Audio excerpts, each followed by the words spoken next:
It was 2 in the morning in Abilene, Texas, when I woke to the sound of a floorboard creaking under weight. At first, I thought it might be the wind pressing against the wooden frame of the house the way it always did when summer storms rolled across the plains. But then came the deliberate scrape of boots dragging across the hallway, and I knew instantly it was not the wind. My heart jolted awake inside my chest, and a chill swept through me despite the heavy heat of July. The air smelled faintly of cedar from the dresser and of detergent from the sheets, but any comfort dissolved the second the bedroom door slammed open. Harold Carter, my stepfather, filled the frame, his broad shoulders and sweat-stained shirt blocking out the thin light from the hall. His chest rose and fell sharply, and his half-buttoned shirt clung to him with the dampness of alcohol and rage. In his hands gleamed the blunt edge of a shovel, its metal head still streaked with dried earth that caught the dim glow. Behind him stood my mother, Donna, her arms folded across her chest, her eyes blank except for the faint curl of her lips. She was not shocked. She was not afraid. She simply stood there watching me like an audience waiting for a performance to begin. My throat clamped shut, and though I wanted to scream, no sound escaped. Harold's eyes were glazed from drink but carried a cruel focus. He muttered words that had chased me since childhood. "You are nothing. You are not mine. Tonight you learn." Before I could react, his rough hand shot forward and clamped around my wrist, dragging me off the bed. My shoulder tore with pain as he yanked me onto the wooden floor. The nightgown I wore snagged at the sleeve and ripped as I stumbled barefoot across the rough boards. I begged him to stop my voice cracking, but his breath heavy with whiskey filled the space and drowned me out. The shovel rose into the air, a dark silhouette cutting against the hallway glow. For the briefest second, I believed he might hesitate, that even in his anger he might pause, but instead, the shovel came down. The crack was like lightning splitting through bone and silence alike. White-hot pain erupted through me, shattering thought, leaving only raw animal sound. Blood gushed fast and warm across my arm, soaking the fabric and splattering onto the boards. My scream ripped out, high-pitched, filling the house. But what pierced deeper than the blow was the voice that followed. Donna's voice, cool detached, carrying a smirk I could feel even without seeing it fully. "Serves you right. Now you will remember your place." The betrayal in her tone cut more deeply than the metal had. Harold pulled the shovel back, his teeth clenched, his eyes wild with satisfaction. He looked almost calm, like a man delivering some long-rehearsed lesson. My vision swam in spots. The hallway tilted. I tried to crawl backward away from him, but each movement set fire through what was left of my arm. Still, instinct screamed to move. I clawed at the floor, dragging myself inch by inch, while Donna leaned casually against the frame, not lifting a hand, not saying another word except for the smirk that stayed carved on her face. Harold laughed under his breath, almost amused. "Let her crawl. She will come back." The words chilled me more than the strike itself. He believed I was his possession broken but returning. Something inside me snapped, fear twisted into rage. I shoved against the dresser with what strength I had, buying myself space enough to slide past his boots and into the hallway.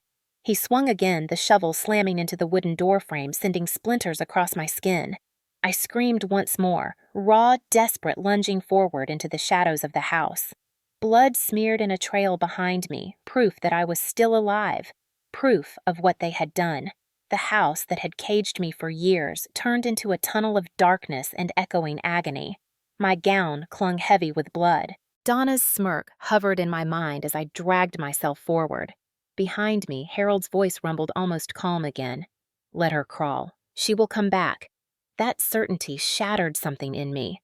I knew then that I could never return, that every inch I moved had to mean survival, not surrender.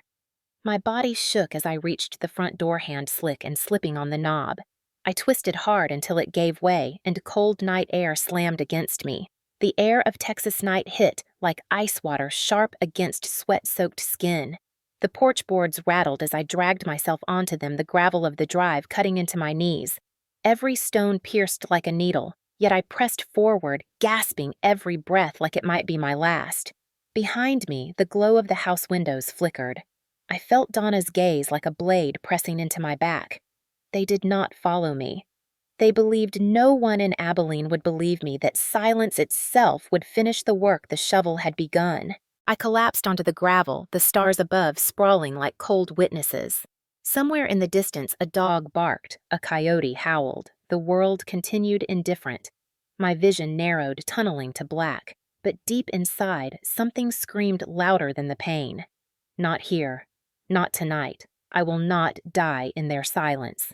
I dug my nails into the gravel, dragging myself inch by inch. Blood streaked behind me. My lungs seized. My arm throbbed like fire. But I pressed on because every mark on that ground was proof that I existed, proof they could not erase me. And then, in a sudden twist of vision, I saw fluorescent light, cold and merciless. The scene jumped forward like some cruel memory. A hospital corridor blurred, a doctor's voice low to a nurse. She did not make it. The words sliced through me with the weight of finality. For a moment, I felt myself slipping into nothingness. But in the present, my fists still clawed at the gravel, my breath still burned. I whispered hoarse words to myself. They will not erase me. The road ahead shimmered faint with the suggestion of salvation. I clawed toward it, body-broken spirit burning. That night at 2 a.m. in Abilene was the beginning of everything. The moment I understood that survival was not silence, survival was voice, even if drenched in blood, even if crawling. To understand how the night of the shovel could happen, you have to understand Abilene, Texas, and the illusion that wrapped around my family like a second skin. On the surface, Abilene was the kind of town where people waved from porches and Sunday bells carried across quiet neighborhoods. The sun poured down on cotton fields and church steeples gleamed white against the wide sky.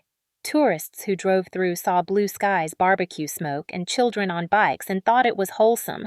But like paint over rotting wood, appearances only hid the truth. At the center of that illusion stood Harold Carter, my stepfather. To the community, he was the picture of a hard-working man of faith. He rose before dawn to tend cattle and wore plaid shirts tucked neatly into faded jeans. He carried his Bible under one arm and a hammer or shovel under the other. At the Abilene Baptist Church, people nodded with respect when he entered the sanctuary. Pastor Whitmore, tall and silver-haired, often praised Harold as an example of discipline and strength. Neighbors repeated words like dependable, godly, steady. They never saw the Harold who came home with whiskey on his breath, the Harold who believed silence and suffering were the best kind of discipline, the Harold who told me again and again that I was not his blood and therefore not his concern. Donna, my mother, perfected her own role beside him. To outsiders, she was the sweet church wife who brought peach cobbler to potlucks. Her hair always styled, her dresses ironed crisp. She kept her voice soft, never contradicted Harold in public, never even raised her eyes when he spoke. At grocery stores, she chatted about recipes or weather, and everyone admired how lucky she was to have such a strong husband. They mistook her silence for devotion. I knew better. Her silence was loyalty to Harold, not to me. Even when I was bleeding from chores that left my hands raw, she kept her lips pressed together. Even when Harold's words left me gasping, she stood aside as if the pain were air to be breathed, not confronted. Dylan Carter, Harold's son, was the golden boy of this picture. At 22, he strutted around the ranch like he already owned it.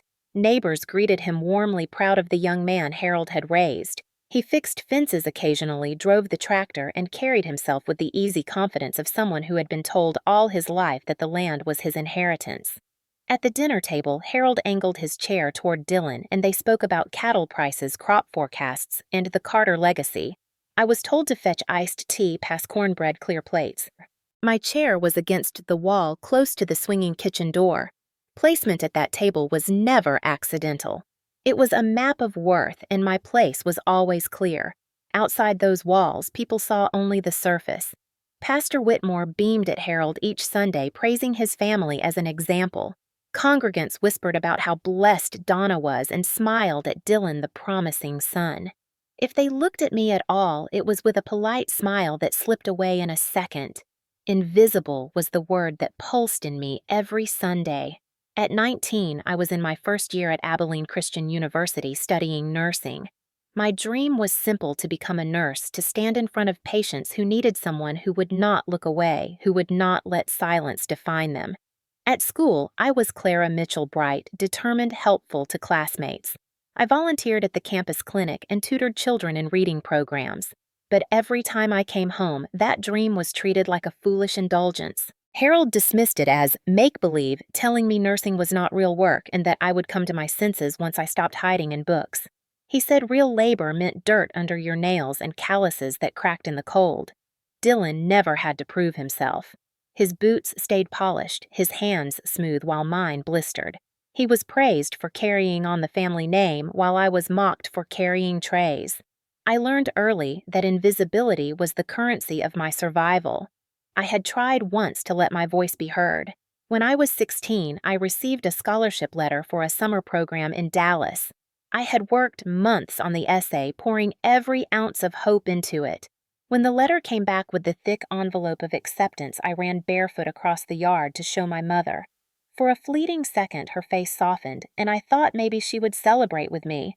But then Harold's shadow fell across us. He snatched the paper from my hands, his jaw tight, his eyes cold. Without a word, he ripped the certificate in two. "Texas girls, stay home," he said. "Family comes first." He dropped the pieces into the dirt, turned his back, and walked away. My mother bent as if to pick them up, but stopped halfway and carried the laundry inside instead. Dylan appeared at the barn door laughing. "Guess you are not going anywhere, dreamer." That night, I gathered the torn pieces and slipped them into my journal, pressing the pen so hard the words carved grooves into the paper. It was the first of many entries. Each humiliation, each dismissal, each public cut went into those pages. At Dylan's birthdays, the yard glowed with string lights, neighbors filled plates with barbecue, and Harold raised beers to toast his son. I carried dishes and tried to smile, but when Harold cut me down mid-sentence and the crowd laughed, Dylan leaned back proud of the attention. When the last guest left, I wrote it all down. The laughter, the words, the taste of humiliation. At 17, during a church picnic, Aunt Ruth, one of the few relatives who ever asked about me, turned kindly and asked how school was going. I brightened instantly, telling her about a project I was leading helping younger students. Before I could finish, Harold cut in with a sharp laugh. "Do not take her too seriously, Ruth. She has always had her head in cheap novels." Nervous laughter rippled through the group. I tried to protest, but Harold grinned wide. "Clara has always been good at telling tales. Do not confuse that with reality." The laughter grew louder, sealing my humiliation. I walked away into the fields, my chest burning. That night, I copied a quote into my journal. "Injustice anywhere is a threat to justice everywhere." Then I added, "Silence is how they erase me. I will not let them." Yet no matter how much I wrote, no matter how much I proved to myself that the cruelty was real, the silence of the community was louder. At church, at the feed store, at the diner, people admired Harold too much to look closer. They closed their eyes to my limp from an ankle twisted in a gopher hole. They turned away when I staggered under buckets too heavy for one person. Their silence was complicity, and it weighed heavier than chains. On the outside, the Carter family shone bright. Harold, the strong man. Donna, the sweet wife. Dylan, the heir. I was the shadow on the edge of every photograph. But shadows shift when the light changes, and though they thought they had erased me, each page of my journal was proof that I existed. Each entry was a seed of defiance waiting for the night when the illusion would break. Patterns do not announce themselves loudly at first. They creep in like vines until the walls are covered. Life in the Carter household followed a script written by Harold, and no one dared to edit a single line. Meals were the clearest display of power. Harold sat at the head of the table, Dylan at his right hand, Donna at his left. I was positioned at the edge near the swinging kitchen door, close enough to jump up and fetch whatever they demanded, but far enough away to make it clear I was not truly part of the circle. Dinner was not conversation, it was theater. Harold asked Dylan about crop forecasts or cattle prices, and Dylan answered with pride, his voice eager to prove he was a worthy heir. Donna smiled softly, nodding at Harold's words, sometimes refilling his glass without him needing to ask. My role was simple: serve iced tea, pass the cornbread, clear plates. If I tried to join in, if I dared to mention my classes or a story from the campus clinic, Harold's hand would slam against the table, rattling dishes. Speak when spoken to, he would bark. The silence that followed was heavier than any shout. Dylan smirked, watching me shrink back into the wall. I learned that even the angle of a chair was a map of worth, and my placement was carved into the wood. The cruelty did not end at the table. It stretched into every chore. When storms rolled over the ranch and rain turned the ground into mud, Harold ordered me to secure the southern gate. Dylan followed, not to help, but to humiliate. I still remember one night when thunder cracked and wind whipped the wire. I fought to hold it closed, my boots sinking into mud, my arms shaking. Dylan shoved me hard into a puddle, my knees slamming into the ground, water soaking me through. He laughed above the roar of the storm, shouting, "Guess you will never run this place, Clara." His laughter blended with the thunder until I could not tell which sound cut deeper. I forced myself up, dragging the gate shut, returning soaked and shivering only for Harold to shake his head and say, "You should have done it faster." No praise, no acknowledgement, only dismissal. Another time, while fixing barbed wire, the metal snapped loose and whipped across my palm, slicing deep. Blood welled instantly, dripping into the dirt. I bit down on the cry and wrapped a bandana tight around the wound. Dylan sauntered over, his grin wide. "Clumsy as ever. Dad is right. You will never run anything." Minutes later, Harold appeared, looked once at my bleeding hand, and muttered, "Ranch work toughens you up. No excuses." I stood at the sink that night, washing blood and dirt away, staring at my reflection in the window. The face looking back was hollowed by exhaustion older than 19 should be. Yet behind the weariness, a flicker of something harder glowed. Resentment settled in my bones like an ember waiting for breath to catch fire. Donna was always there too, not to protect me but to enforce silence. When I begged for help after Dylan pushed me, she shook her head and whispered, "Do not make it worse." When I asked her once why she never stood between Harold and me, her lips tightened and she turned away. Her silence was her shield, but it was also my chain. The lessons of silence were reinforced in public spaces. At church, Pastor Whitmore praised Harold as a man of discipline. Congregants beamed at Dylan, proud of the young man he had become. When I lingered in the pew, no one asked about me. Women passed me by without a glance, children darted past as though I were invisible. I remember one Sunday overhearing two women whispering near the choir loft. "Dylan Carter will run that ranch well one day," said one. "His sister never did amount to much," replied the other. Their voices carried like knives, casual, cruel. I bit my lip until it bled, clutching the hymn book so tight the cover bent. I wanted to scream that I had dreams, that I was studying to be a nurse, that I was not just a shadow. But Harold's eyes pinned me from across the pew, daring me to break the silence. So I swallowed the words, and they burned all the way down. School became my double life.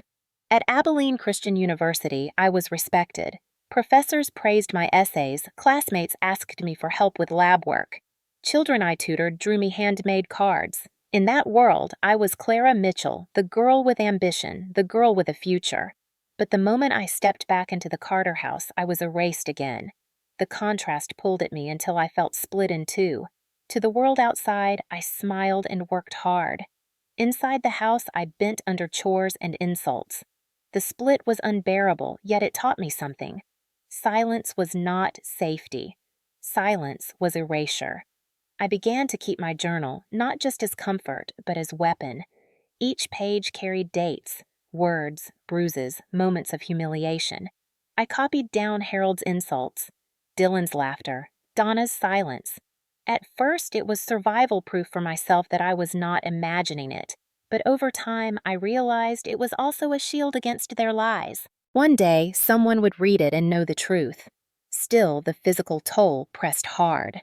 My hands blistered from ropes, my back ached from lifting hay bales heavier than I could manage. Once, I twisted my ankle in a gopher hole chasing stray cattle. It swelled, purple throbbed with each step. When I asked for rest, Harold scoffed. "Ranch does not stop for weak bones." I limped for weeks, dragging chores behind me, while Dylan strutted freely. Neighbors saw me staggering under buckets, hands bandaged, but they turned away. They admired Harold too much, relied on him for favors and tools. No one wanted to risk his anger. Their silence was as cruel as his blows. Nights were worst of all. Harold came home drunk, slamming doors, breaking chairs against walls, shouting about respect. Dylan joined in mocking me, calling me dreamer, dripping with contempt. Donna cleaned the broken pieces, laid out food, and never looked at me. To her, my suffering was the price of keeping peace with Harold. That choice cut deeper than any bruise. In those nights, I learned to use silence differently, not as surrender, but as shield. I stopped wasting breath on pleading. I absorbed the insults without reaction, filed them away in my mind until I could write them later. The less I spoke, the sharper my listening became. I noticed patterns. Harold's anger grew when whiskey bottles were empty. Dylan's laughter was louder when guests were near. Donna's eyes flicked nervously toward Harold whenever I dared answer back. Observing them gave me strength because knowing your enemy is power. I wrote in my journal, "Silence almost killed me once, but now I sharpen it like a blade." By 19, the humiliation and labor had hardened into constant pressure. Harold believed suffering was discipline, and he made sure I carried more than my share. Chores that could have been divided among 3 people were dumped on me. He said it would toughen me. In reality, it was punishment. Dylan walked free, praised for small tasks while I staggered through exhaustion. Donna watched it all, never intervening. My nights ended at the desk in my room, hunched over pages, my lamp flickering. I wrote until my hand cramped. Sometimes I copied quotes from books. Sometimes I carved my own. Shadows shift when light changes. One day the light will fall differently. One day the silence will break. Those words became a promise whispered to myself in the dark. Each humiliation linked into a chain, but each link also pressed the fire in me hotter. I knew storms escalate. Men like Harold never stop at words. They escalate until survival demands something more than silence. And so the pattern wound tighter each day until that night at 2 in the morning when the floorboard creaked and the shovel gleamed in the hall. There comes a point when silence stops being only a cage and starts becoming a weapon. I learned to use mine carefully, watching waiting, gathering pieces of proof like someone stacking bullets for a day they know will come. Outwardly, I kept my head low, obeying Harold's commands, carrying out chores without protest, letting Dylan strut around the ranch like a prince.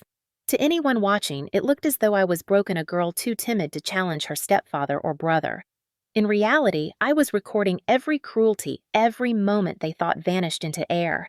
I saved receipts of pain. At night, I slid my phone beneath my pillow, its voice recorder running, while Harold shouted drunken lectures or Donna muttered cold instructions. Some nights, it caught Dylan's laughter as he mocked me, calling me worthless or dreamer with that sneer that made my skin crawl.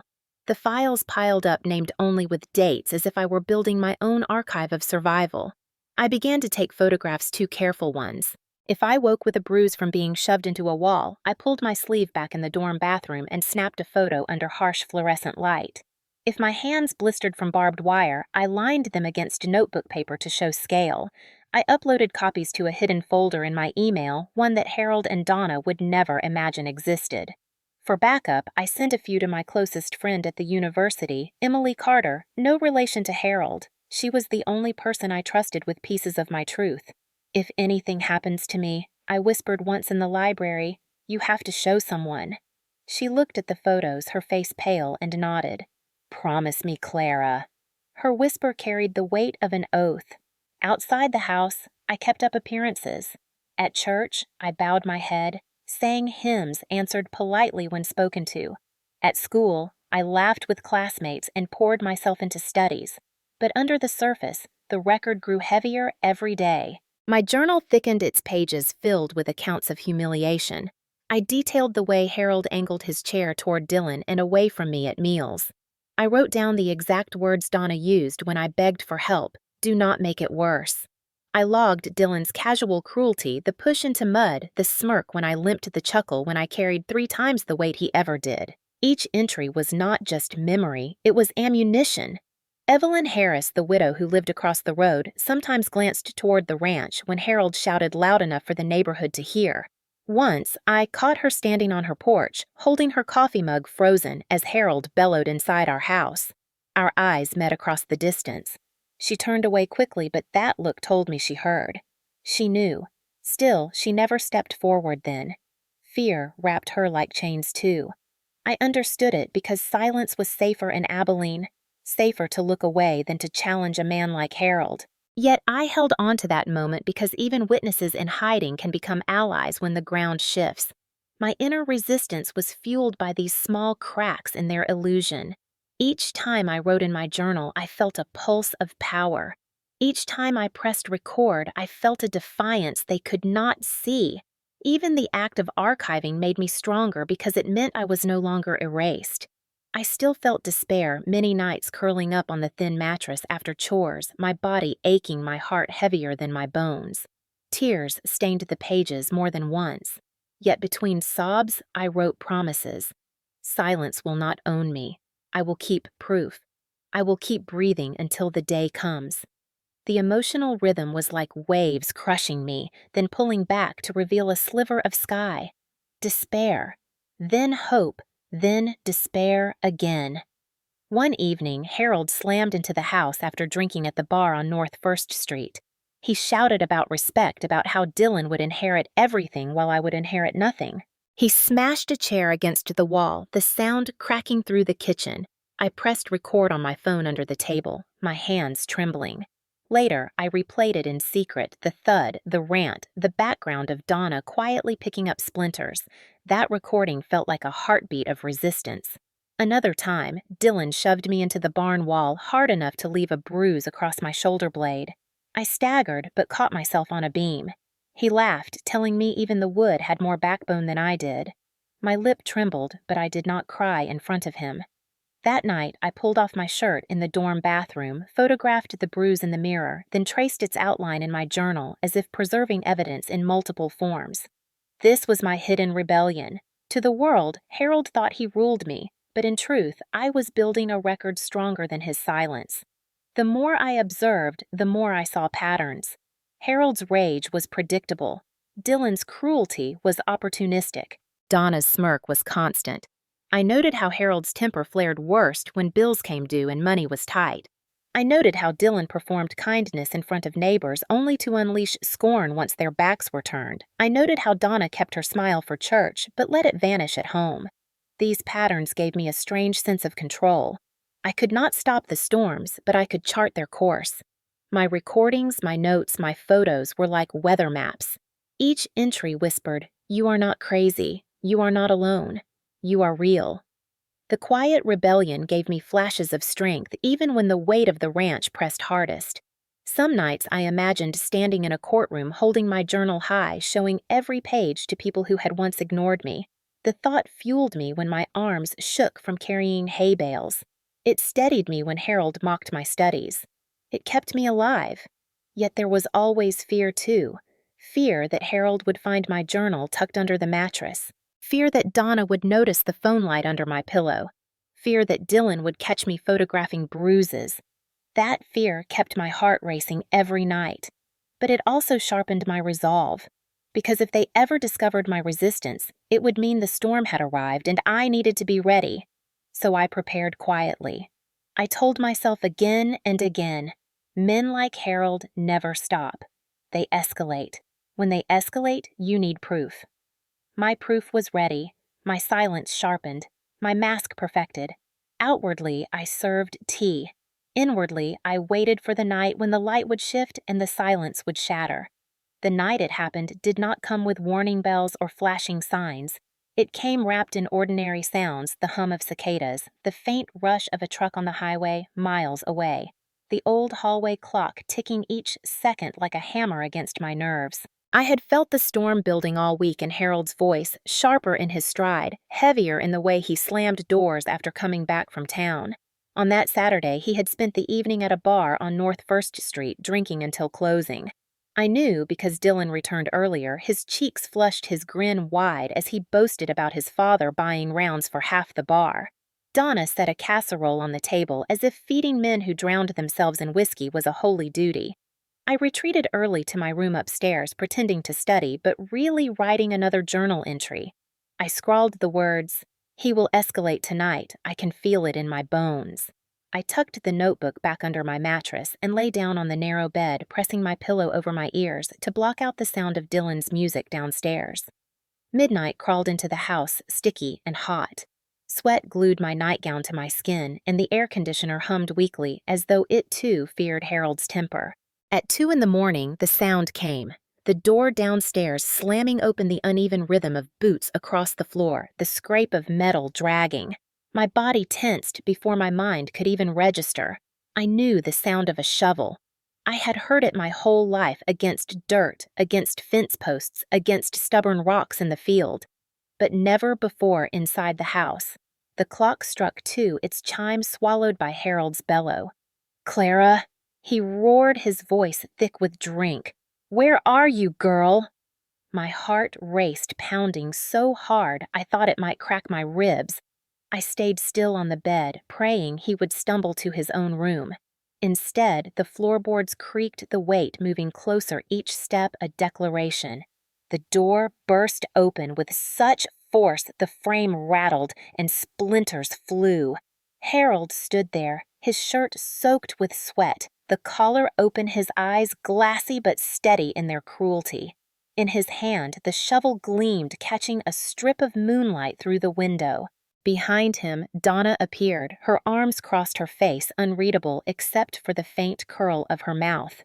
Dylan lingered at the end of the hallway, half hidden in shadows, his grin unmistakable. "Get up!" Harold barked, his voice vibrating the air.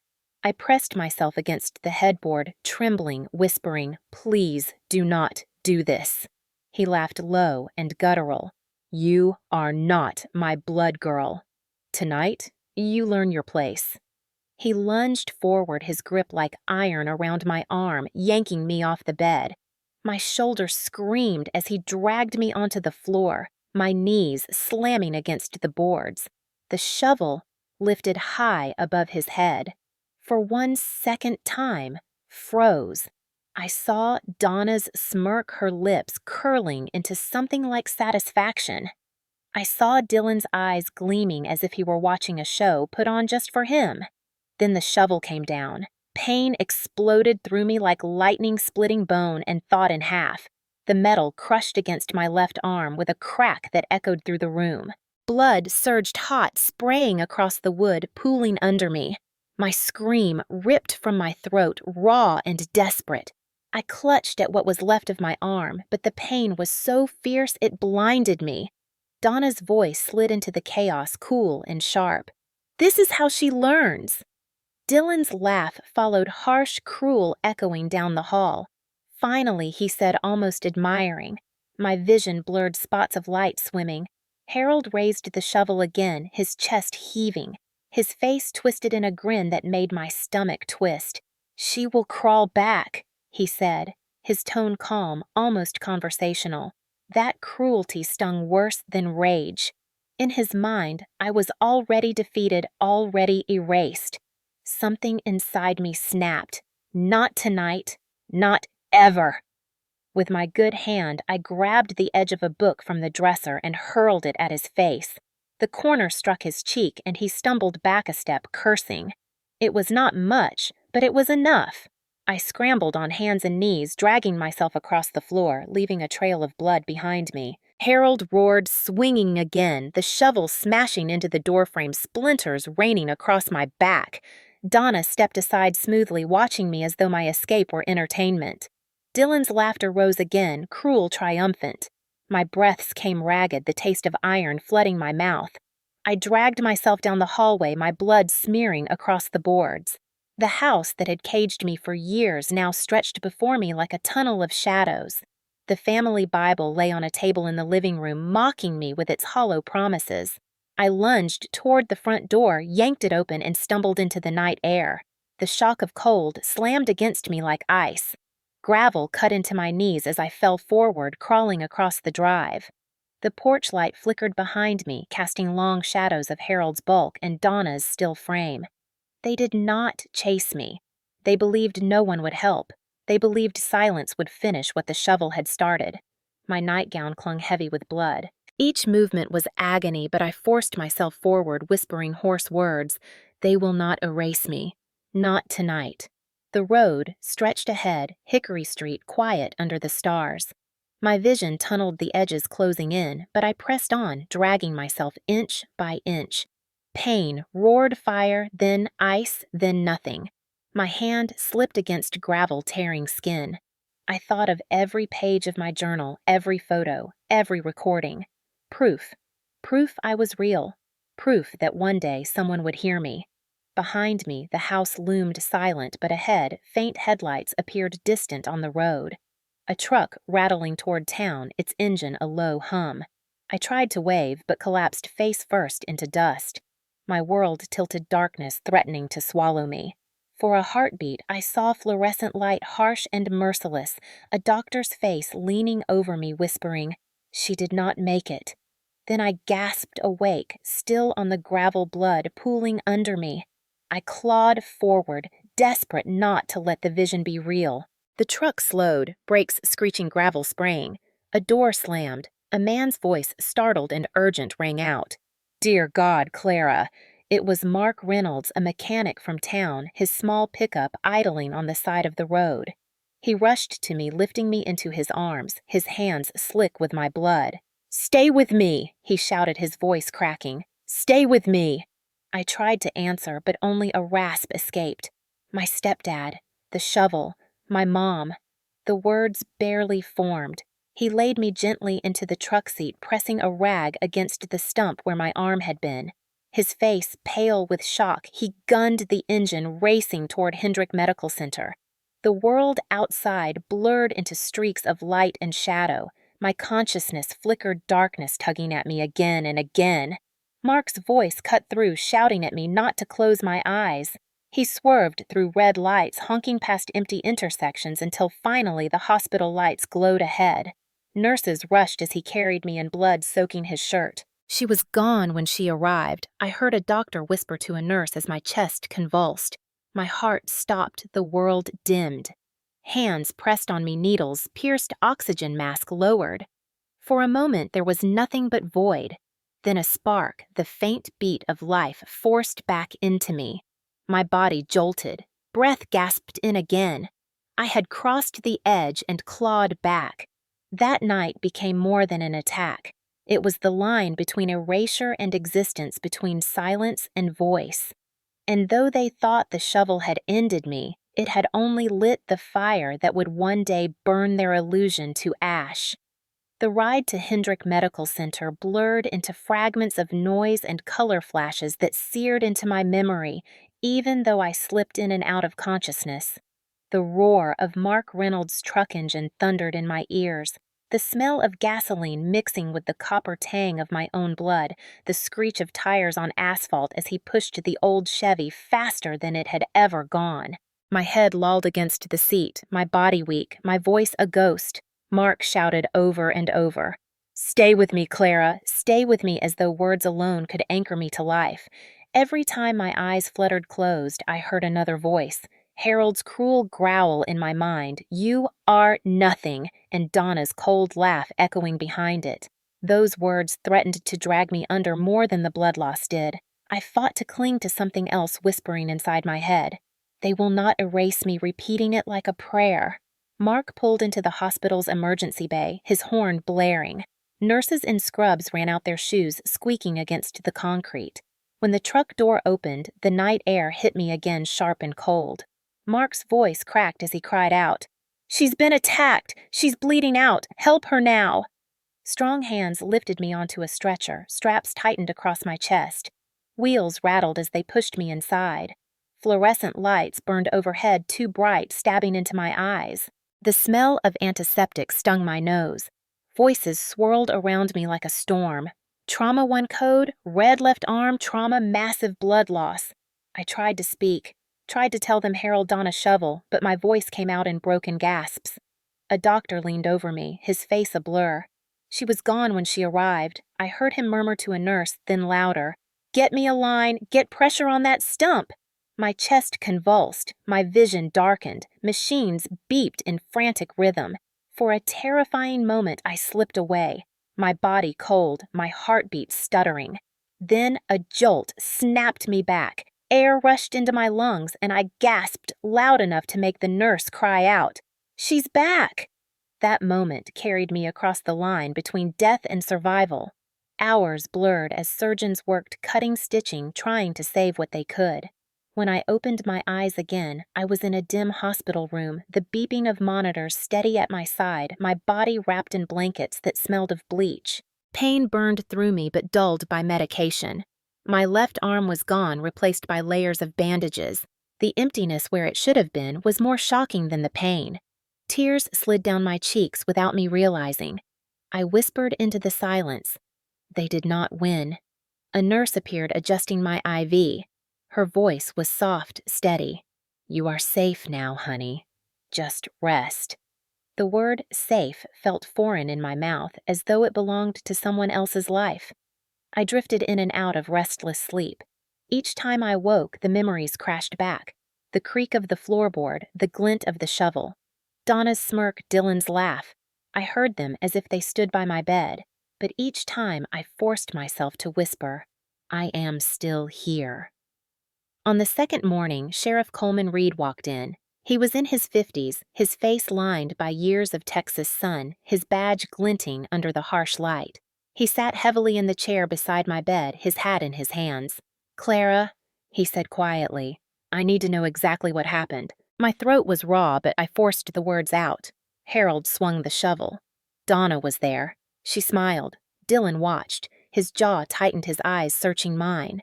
"This was not just rage," I whispered. "It was planned." Coleman nodded slowly, his face grim. "Henry Carter's boy has caused trouble before, but this is different. And your mother standing there, that makes it something the town cannot ignore. But you know how it is here. He has allies. If we do not have proof, they will bury this before it ever sees daylight." My heart sank. I had lived under that truth my whole life. Their silence was a fortress. But I had something. "My journals," I whispered. "The recordings in my dorm." Coleman leaned closer. "We will get them, but one book may not be enough." That evening, the door opened quietly and Evelyn Harris stepped in. Her shoulders stooped, her gray hair pulled into a bun. She held a styrofoam cup of coffee in one trembling hand. Her voice cracked. I should have come sooner. I froze, tears filling my eyes. "You heard," I whispered. She nodded. "I heard more than that. I recorded it." My breath caught. She opened her purse and pulled out a small USB drive. "I gave it to the sheriff," she said. "He asked me to bring it to you, too." Sheriff Reed plugged it into his laptop right there at my bedside. The room filled with sound. The crash of wood, my scream, Harold's roar. "You are nothing!" And then, chilling and unmistakable, Donna's laugh. My body shook, tears spilling. Evelyn covered her mouth, sobbing softly. Coleman snapped the laptop shut, his jaw hard as stone. "That's enough," he muttered. His voice carried something I had never heard before in Abilene determination. Evelyn lowered her hands. I was afraid, she whispered. Afraid of Frank, afraid of what people would say. But I cannot be silent anymore. Silence is not safety. It is complicity. My chest heaved, grief and gratitude tangled together. For the first time, I did not feel completely alone. Word spread quickly. Rumors flew down the aisles of grocery stores, down church pews, down coffee counters. "Did you hear what Harold did? They say Clara lost her arm." Some dismissed it as gossip, but others lowered their voices, unsure now. The Carter family image of perfection was cracking. Deputies searched the ranch. They found the splintered door frame, the quilt soaked in blood, the shovel itself streaked with red. They found my journal under the mattress in my dorm, its pages thick with years of insults and dismissals. Each detail logged, each humiliation preserved. For years, those entries had been my shield, my proof to myself. Now they were evidence in the hands of the law. Harold tried to block the search, but the judge signed off after hearing Evelyn's recording. Donna sat on the porch as deputies combed the house. Her face pale, her lips pressed thin. She did not look at me when I was wheeled in to point at evidence. She only murmured, "This family needs peace, not more trouble." The words nearly broke me. Peace, she called it peace, to watch me bleed. I I wanted to scream, but my voice caught. For years, her silence had been her shield, but now it no longer worked. That week, the survival was no longer just physical. It became emotional, too. I survived the shovel, the blood loss, the surgery. Now I had to survive the knowledge that my own mother had smirked while I suffered. That survival was harder in some ways because it meant fighting ghosts, not just wounds. Yet every piece of proof, every word from Evelyn, every look from Coleman reminded me that silence was no longer mine to carry alone. The Carter silence was breaking, and survival meant I was finally being heard. Waking in the hospital each morning was like surfacing from a dark lake, the air heavy in my chest, the room a blur until the details sharpened the beeping monitor, the IV line taped to my hand, the ache where my arm used to be. Pain was constant, but it was the emptiness that hurt more, the absence of something that had once been mine. Each time I shifted, I reached instinctively for what was no longer there, and grief tore through me all over again. Yet with each sunrise, the fight for proof became sharper. Sheriff Coleman Reed returned often, his boots echoing down the sterile hallways, his notebook open, his tone steady but urgent. "We need more than your word, Clara," he said one morning. "The Carters have friends in every corner. They will claim you are hysterical or confused. If we do not have evidence strong enough to crush their lies, they will twist this until you look like the aggressor." I swallowed the bitterness, but lifted my chin. "I kept journals," I said quietly. "I wrote down everything. Dates, words, bruises. They are in my dorm room under the bed." His brows furrowed. "We will retrieve them, but a journal is still your voice on paper. We need sound. We need witnesses." The weight of his words pressed on me, but before despair could settle, the door creaked open and Evelyn Harris stepped inside again. Her hands shook as she held her purse close to her chest. She looked smaller than I remembered, yet her eyes burned with something fierce. "I recorded that night," she said, her voice trembling. My throat closed. "You what?" She pulled out the USB drive again, pressing it into Coleman's palm. I set my phone by the window when the shouting started. I was too afraid to come over, but I knew I could not stay silent. The sheriff plugged it into his laptop and pressed play. The hospital room filled with horror. My own screams ripped through the speakers raw and piercing, the crash of the shovel against wood splintering, Harold's voice booming, "You are nothing!" Then clear as a bell, Donna's smirk of laughter, sharp cold-cutting. Evelyn covered her mouth with her hand, sobs shaking her shoulders. I turned my face into the pillow, tears soaking the fabric. Coleman slammed the laptop shut, his jaw hard as stone. "That is enough." His eyes lifted to Evelyn. "You understand what this means." She nodded. Her voice cracked but steadied. "I lived across from them for 20 years. I watched that girl carry buckets heavier than she was. I watched her stumble through mud while Dylan leaned on fences laughing. I should have spoken sooner." Her eyes met mine. "I am sorry, Clara. Silence is not safety. It is complicity." I reached out with my good hand gripping hers. "You saved me." She shook her head. "No, honey. You saved yourself. I only gave proof." Word of the recording spread quickly, though the sheriff tried to keep it contained.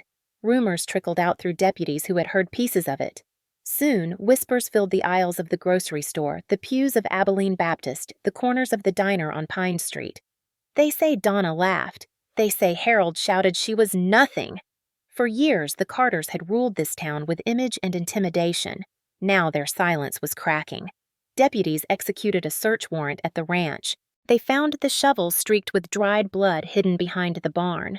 They found the bedroom door frame splintered open. They found my journals under the dorm mattress, each page filled with inked humiliation. Harold tried to block the search, shouting that it was invasion, but the judge signed off after hearing Evelyn's recording. Donna sat on the porch during the search, her hands folded, her face pale. She did not look at me when I was wheeled in to point out the spots where blood had pooled. She only murmured, "This family needs peace, not more trouble." The words pierced me deeper than I expected.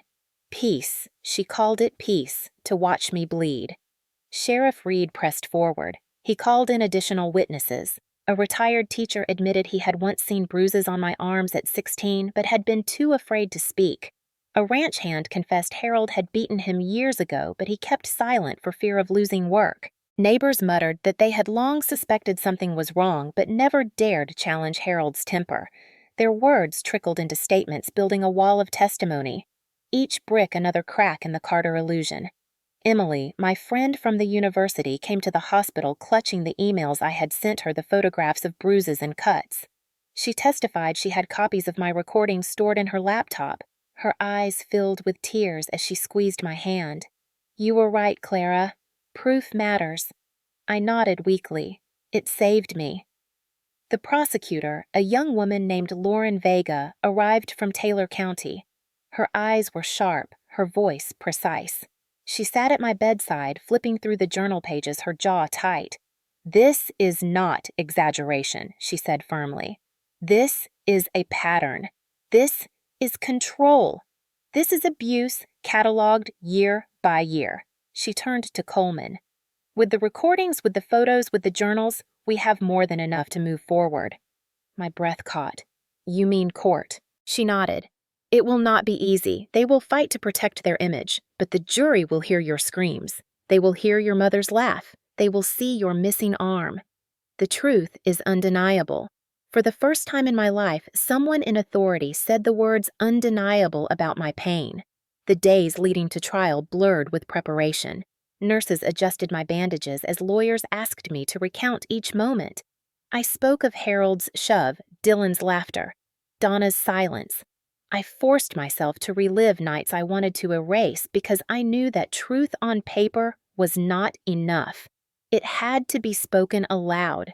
Emotional undulation became my rhythm. Despair each night when memories clawed at me, hope each morning when evidence piled higher. Once I overheard deputies whispering outside my door. "They say Dylan has ties to shady land deals with Harold. Might be FBI interest." My heart clenched. The golden boy, untouchable for so long, now tangled in threads of consequence. It felt surreal. But the greatest shift came not from lawmen or lawyers. It came from townsfolk themselves. For the first time, eyes met mine without dismissal. A woman at the diner pressed a napkin into my good hand, whispering, "Stay strong." A man at the feed store tipped his hat solemnly. Their silence had once condemned me. Now their whispers began to steady me. Evidence had turned me from invisible to undeniable. Survival was no longer only about breath or heartbeat. It was about voice. And with each witness, with each piece of proof, I felt the silence that had nearly killed me bending, cracking, ready to shatter wide open. The Taylor County Courthouse had never been so full. By the time deputies wheeled me through the wide wooden doors, every bench was packed. Neighbors shoulder to shoulder, reporters scribbling, churchgoers whispering into folded hands. The air smelled of varnish and perfume dust and anticipation, as if the entire town had come not only to watch a trial, but to decide whether their own silence would stand. Harold sat shackled at the defense table in a stiff, cheap suit, his jaw clenched, his eyes darting with fury. Donna sat beside him in a pale blue dress, her hands folded neatly in her lap, her hair styled as if Sunday service awaited. She looked like the picture of a dutiful wife, yet her lips pressed so thin it was as if she held a scream inside. Dylan leaned against the gallery wall, arms crossed, his smirk unshaken, though the lines of fatigue cut deeper around his eyes. For years they had ruled Abilene with smiles and handshakes. Now they sat under fluorescent lights, stripped of power. The prosecutor, Lauren Vega, rose, her dark suit sharp, her eyes steady. She addressed the jury with clipped precision. "This is a case of attempted murder by Harold Carter, aided by the silence and complicity of his wife, Donna Carter." She paused, letting the words sink in. "The evidence is clear," she said. "You will hear it with your own ears. Sheriff Coleman was called first." His boots echoed against the wood as he took the stand, his hat held respectfully. He spoke of the night he found me in Hendrick Medical Center, the blood-soaked bandages, the journal pages, the shovel streaked with red. His testimony painted a picture the jury could not escape. Then, Lauren pressed play on the recording Evelyn Harris had given. The courtroom froze as my screams filled the room, raw, desperate, undeniable. The crash of the shovel against wood, the roar of Harold shouting, "You are nothing!" And then Donna's laugh, chilling, unmistakable. Gasps rippled through the gallery. Women covered their mouths. Men shifted uneasily. Donna's face tightened, her eyes darting toward the floor. Harold slammed his hands on the table, rattling his chains, shouting, "Lies!" The judge's gavel cracked like thunder. "Order! Sit down, Mr. Carter." But the image was sealed. His rage had become their proof. Evelyn herself was called to the stand. Her voice trembled, but her words cut through the room. I lived across from them for 20 years. I heard her screams that night. I set my phone by the window and I recorded it. She lifted her chin, tears streaking her cheeks. I was afraid to come sooner, but silence is not safety. Silence is complicity. Murmurs rose from the benches. People who had once praised Donna's peach cobbler now stared at her as though they had never known her. The defense attorney rose, a man with silver hair, his suit polished. He tried to paint me as dramatic a girl prone to exaggeration. He asked if my journals were not simply the writings of a fanciful young woman. Lauren stood firm, her voice cutting. "Let us hear the recording again." The screams, the shovel, the laugh filled the room once more. No polished words could erase that sound. Then it was my turn. Deputies helped me to the stand, my crutch under one arm, my skirt covering the bandaged stump where my left arm had once been. Every eye followed me, whispers swelling then fading into silence. My heart pounded so hard I thought it might tear from my chest, but I gripped the rail, steadying myself. The prosecutor's voice softened. "Clara, can you tell us what happened that night?" My voice cracked, but I forced it steady. At 2 a.m, Harold came into my room with a shovel. Donna was behind him. Dylan watched from the hall. He told me I was nothing. Then he swung. I paused, lifting the hem of my sleeve just enough for the jury to see the bandaged stump. Gasps rippled through the room. Tears filled my eyes, but I pressed on. I remember Donna's face. She smiled. She smirked as I screamed. Her silence and her laughter cut deeper than the shovel itself. They always said silence was my place. But silence almost killed me. Today, I refuse it. Today, I speak. For a moment, the room was so silent, I could hear the scratch of reporters' pens, the shifting of boots against the floor. The defense attorney tried again, pressing me with questions. "Did you perhaps trip, fall, injure yourself another way?" I met his eyes steady. "I did not fall on a shovel." He swung it. He meant to kill me. His eyes faltered. He turned back toward Harold, who glared at him with rage. More witnesses followed. Emily, my friend from the university, testified about the photographs, the emails, the voice memos I had entrusted her with. Her voice cracked, but her resolve was clear. She saved everything because she knew someday proof would matter. A retired teacher admitted under oath that he had once seen bruises on my arms, but said nothing. A former ranch hand described Harold's violent temper the day he was shoved to the ground for asking for pay. Each testimony built a wall of truth higher and heavier, until even the defense attorney's polished words sounded hollow. The defense tried to rebuild the Carter image. They spoke of Harold's donations to the church, to the rodeo fund. They praised Donna's volunteer work. They waved Dylan's football trophies. But the jury's faces remained solemn. They had heard the recording. They had seen my arm. They had felt the weight of silence breaking.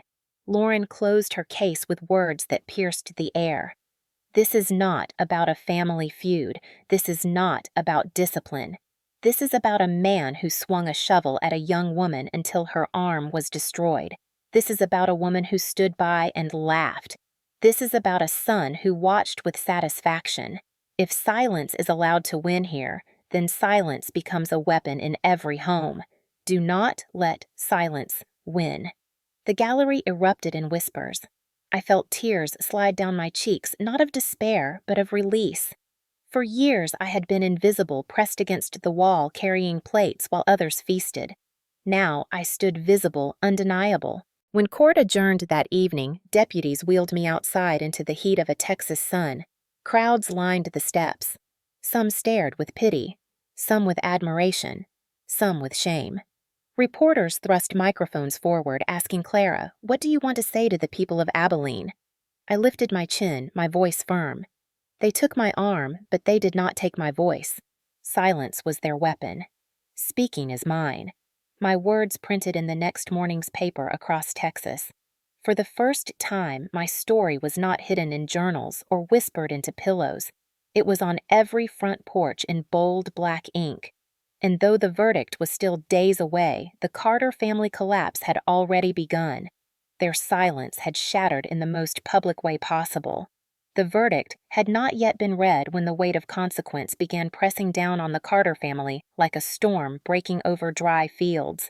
Harold sat in a jail cell at the Taylor County facility, his rage echoing off cinder-block walls, but no longer carrying power. Deputies who once nodded to him in town now avoided his gaze.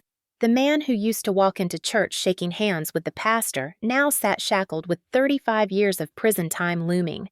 Donna faced her own reckoning. For years, she had perfected the role of the dutiful wife, smiling at neighbors, serving peach cobbler at potlucks, bowing her head in church pews.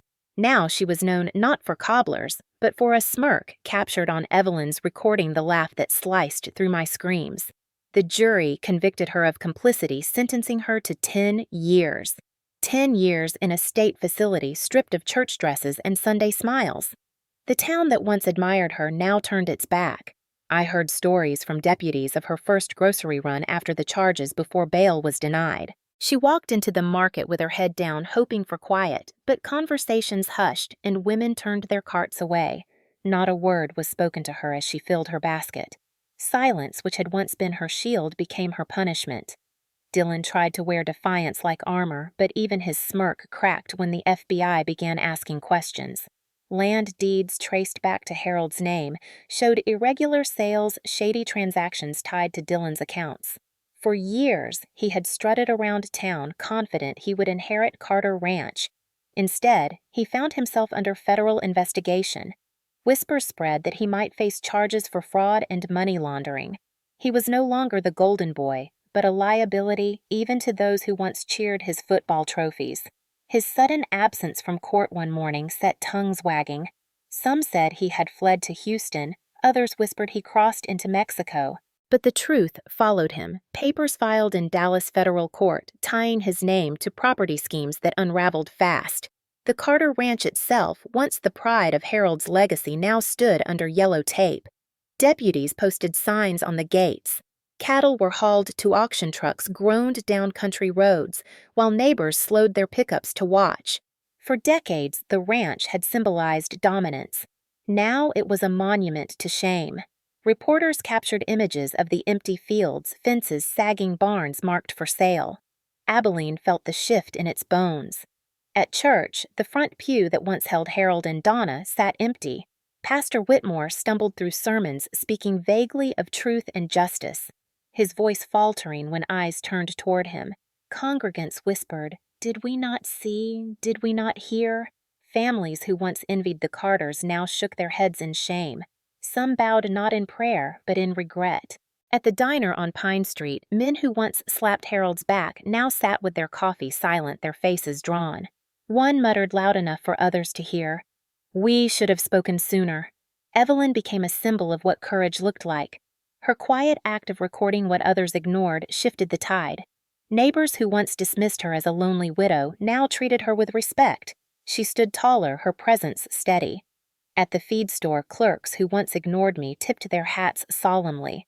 Women left casseroles on my porch, whispering apologies. Their regret did not erase the years, but it chipped at the wall of silence that had smothered me. In school, children too young to understand details hugged me tightly. A little girl handed me a crayon drawing of a woman with one arm missing but a bright star shining in its place. That drawing healed more than any verdict. Yet consequences stretched beyond community whispers. The Carter name, once a pillar, collapsed under legal weight. Newspapers printed headlines, "The Fall of the Carter Family Silence, Shattered in Abilene." Editorials asked how neighbors could look away for so long. On talk radio, callers debated faith, family, and silence. For the first time in decades, the Carter name brought not respect, but scandal. Donna sat in jail awaiting transfer. Harold's appeals were already being dismissed. Dylan's trail with the FBI widened. The family that had once stood as an image of godliness now symbolized betrayal. And me, Clara, the invisible girl, pressed against walls for years, was no longer unseen. I walked into town on a crutch, people's eyes followed filled with pity, guilt, or admiration, but no longer dismissal. The silence that had erased me was gone. Each stare was acknowledgement, each whisper proof that truth had won. Abilene itself changed. Women who had endured quiet bruises began calling lawyers. Men who had mocked survivors grew silent. In the courtroom, silence had been stripped bare, revealed not as virtue, but as complicity. That lesson rippled across town, across church, across families. Consequences for the Carters became a mirror for everyone else. No longer could neighbors shrug off screams in the night. No longer could they claim not to see. Silence now carried shame. And as Harold sat in prison as Donna faced her years as Dylan tangled with federal charges, the ranch falling to ruin the greatest consequence was not measured in sentences or lost land. It was measured in a community forced to reckon with its silence and a young woman who refused to be erased. Healing did not come with a verdict or a prison sentence. Healing came in fragments, small and stubborn, beginning in the rehabilitation wing of a clinic in Dallas, where fluorescent lights hummed overhead and the smell of antiseptic clung to every corner. My body was weak, my balance fragile, my left arm gone, replaced with bandages, then later a prosthetic that felt more alien than human. At first, I hated it. The straps dug into my skin. The plastic chafed the weight unnatural. Every time I tried to lift a cup or open a door, frustration rose hot and bitter until tears spilled down my face. Therapists urged me forward, steady voices, saying again, "Try again, Clara. One step at a time." I fell often. The first time I tried to walk across the therapy room with the prosthetic, I stumbled hard, hitting the mat, tears blurring my vision. But I forced myself up, teeth clenched, whispering, "I am still here." That phrase became my anchor. Each repetition, a refusal to let Harold's shovel define me. Emotional undulation shaped those days. One morning triumph when I managed to button my shirt alone, the next night despair when nightmares dragged me back into that bedroom where Donna smirked and Harold swung. In the quiet hours, I opened my journal again, filling pages not with humiliation now, but with recovery. I wrote down each step, each fall, each whisper of determination. Over time, the words became less about surviving them and more about becoming me. Slowly, the prosthetic became less foreign. I learned how to balance, how to use it for small tasks. The first time I picked up a book with it and held it steady, tears streamed down my face, not of grief, but of victory.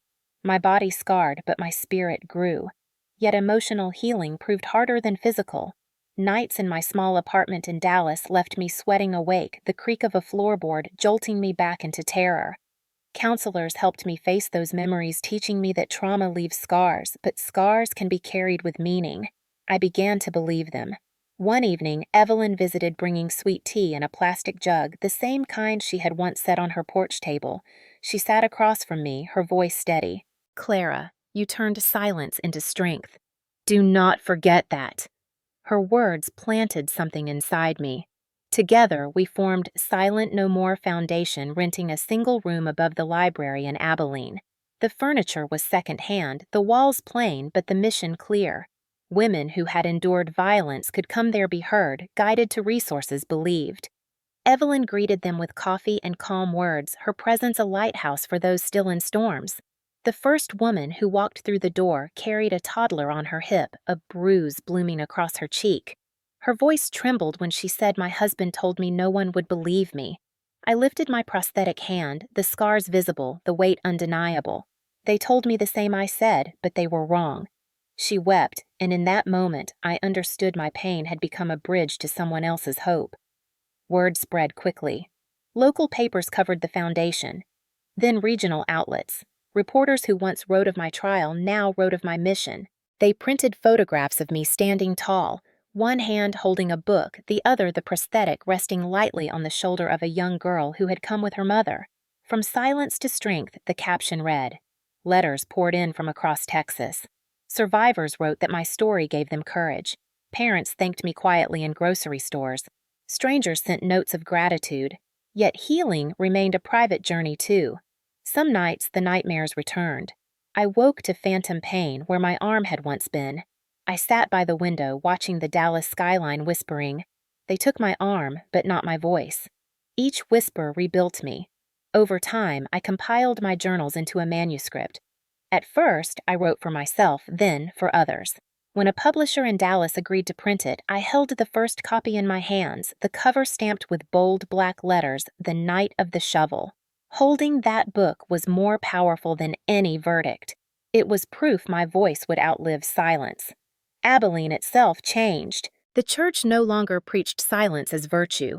Pastor Whitmore, once quick to praise Harold, now faltered in sermons, speaking instead of truth and justice.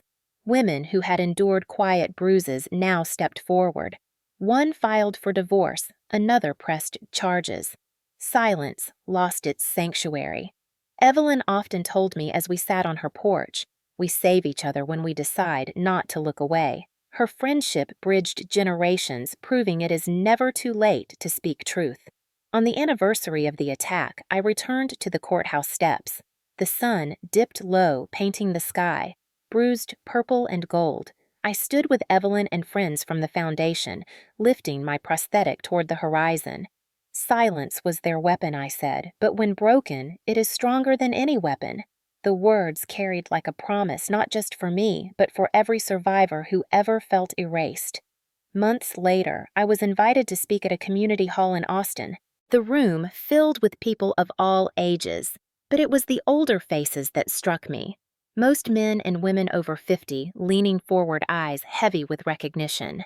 I stepped to the podium, my crutch resting beside me, my prosthetic steady beneath. I told them my story. I told them that for years, silence had been demanded of me, that laughter and dismissal had been sharper than any blade. That silence almost killed me, but speaking saved me. When I finished, the room rose in applause. Some wept openly, some whispered, "I understand," some simply stood tall. In that moment, I knew my story had reached them. The generation who had been taught to bury family secrets to preserve appearances was now listening. Now they were ready to break their own silences. That became my legacy, more enduring than land or property. The Carter Ranch, crumbled barns, collapsing fences sagging. But my life, once erased inside those walls, now stood tall beyond them. My scars did not vanish, but they became symbols of survival. My prosthetic did not replace what was lost, but carried me forward. And my story, carved in ink, spoken in halls, printed in papers, reached far beyond Abilene. Freedom was never about land or family name etched in courthouse records. Freedom was truth spoken aloud, carried forward, shared, and believed. I had chosen that freedom, and in choosing it, I turned silence into strength. Years later, I still hear echoes of the night at 2 a.m. when the shovel swung, but louder than those echoes is the sound of voices that rose after mine. Voices no longer afraid to speak. That is the sound of legacy. If you stayed with me until the end of this story, I want to take a moment to speak directly to you, because what you just heard is not only about one night in Abilene, not only about Harold swinging a shovel or Donna's smirk in the shadows. It is about silence and what it costs all of us across generations. Many of you watching are over 50. You grew up in a time when children were told not to talk back, when family secrets stayed behind closed doors, when keeping quiet was sold as respect. But you also know in your bones that silence has its own sharp edge. Maybe you remember the sound of your father's boots hitting the porch after a long day and the way the room froze. Maybe you remember the look in your mother's eyes when she told you not to make things worse. Maybe you have carried a story for decades, one you never dared to share because you were told no one would believe you, or because you were afraid that speaking would cost you love, family, or community. But here is the truth. Silence almost killed Clara. Silence was used as a weapon against her, just as it has been against countless others. And the only thing that broke its grip was her decision to speak, even when her voice shook, even when she had lost everything, even when the people who should have protected her laughed at her pain. I want you to sit with that for a moment. Think about the people in your life who told you to stay quiet. Think about the times you wished someone would have spoken up for you. Now imagine what it would mean if you used your voice right now today. Imagine how many lives could be changed if people over 50, the backbone of our families, the ones younger generations look to for wisdom, stood up and said, "No more silence, no more looking away, no more pretending." That is why I am asking you not just to watch this story, but to respond to it. If any part of this story touched you, if you saw yourself in Clara's fear, or in Evelyn's courage, or in the crowd that once stayed silent but then faced the truth, leave a comment. Share what it stirred in you. Tell us where you are watching from. Tell us if you have ever had to fight through silence. Tell us what you wish someone had told you when you were younger. Because when you comment, you are not just typing words on a screen. You are breaking silence in your own way. You are saying to thousands of other viewers across America and around the world, "I hear you. I see you. I understand." That connection matters more than you know. And if you are someone who has lived through a story like this, whether it was violence in your own home, or being dismissed by people you trusted, or carrying scars that no one else has seen, I invite you to write just 3 words in the comments, "I understand." You do not have to share details. You do not have to relive every moment. But those 3 words can become a lifeline for someone else watching tonight, someone who thinks they are alone, someone who believes no one could possibly understand what they are going through. Your words can be the proof that they are not alone, that survival is possible, that healing is real. And if you are sitting there with tears in your eyes or your heart pounding thinking about a loved one who went through something like this, I ask you to share this video with them. Send it to a sister, a brother, a friend, a child, or even a neighbor who might need to hear that silence is not the only option. When you share, you pass on courage. And courage is contagious. I also ask you to subscribe because this channel is not just about stories. It is about building a community where silence does not win anymore. Every story we tell here is another voice breaking through the dark, another chance to remind people that they are not erased. When you subscribe, you are saying, "I want more truth. I want more stories that matter. I want to stand with those who refuse to be silenced." And if you click that little bell for notifications, you will know when the next story comes, the next reminder that you are not alone. Because one story is powerful, but 100 stories, 1,000 stories, can change the way people think about silence forever. I want you to imagine the ripple effect. A man in Ohio watches this video, remembers the night his uncle raised his hand and his mother stayed silent. He comments, "I understand." A woman in California reads that comment and feels less alone in her own memory. She shares the video with her daughter who has been struggling quietly. That daughter finds courage to tell her own story to a counselor. Healing begins in places we may never see. That is what you are part of when you engage here. It is bigger than views or clicks. It is about legacy, and I know many of you watching are in the second half of your lives. You have lived enough years to know what truly matters. Legacy is not land or money or family names carved in stone. Legacy is the courage to speak truth so that the next generation does not have to carry the same silence. You can be part of that legacy right now. Maybe you think it is too late. Maybe you think the past is buried.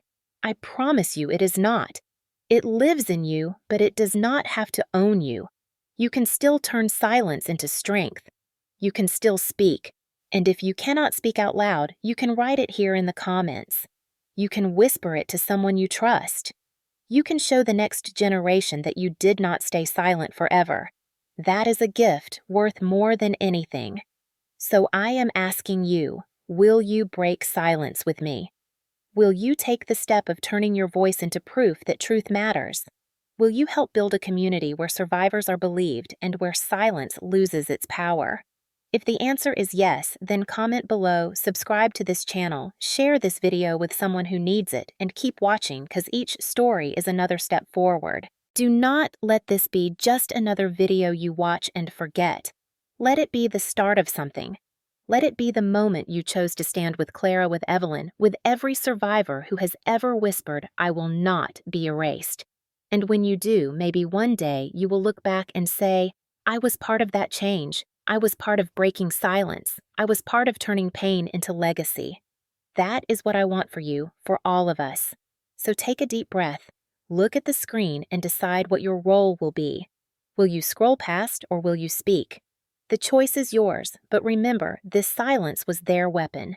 Speaking can be yours.